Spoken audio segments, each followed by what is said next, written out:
Hundreds of passengers stuck at DIA after a major power outage and equipment failure.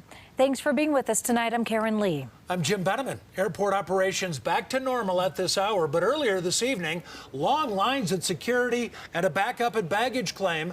Monitors had gone totally black, and people couldn't even grab any food because the restaurants had no power either. The outage lasted for nearly 2 hours. 80 flights at DIA were impacted by this. The airport says it was a combination of problems with its own equipment and also Xcel Energy. CBS 4's Karen Morfitt at the airport for us tonight. And Karen, the airport's had power issues before, but nothing like this.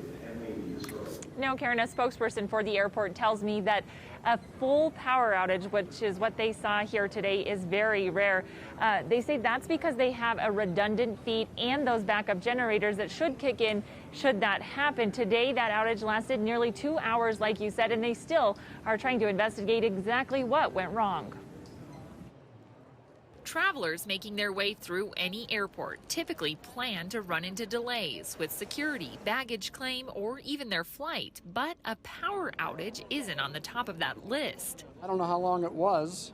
I don't know if they have backup generators. I assume they do, but... James Lunn was picking up his mother-in-law during the outage Wednesday afternoon. I asked one of the ladies there, and she says, well, we had a power outage, and it's messing up the jetway.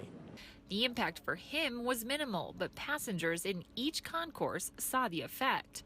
Knocked out monitors, shut down equipment, and a ground stop that kept flights from departing to and from Denver on time. The airport's critical systems, trains, security, and the FAA tower, however, were never impacted. In a statement, an airport spokesperson says, "When we lose any portion of our main power source, it should switch to the redundant feed. Unfortunately, we had some issues with the equipment that is fed from the redundant source, which is why some portions of the facility lost power, but not all. We continue to investigate the issue on our end, and Xcel is investigating the initial cause of the power outage."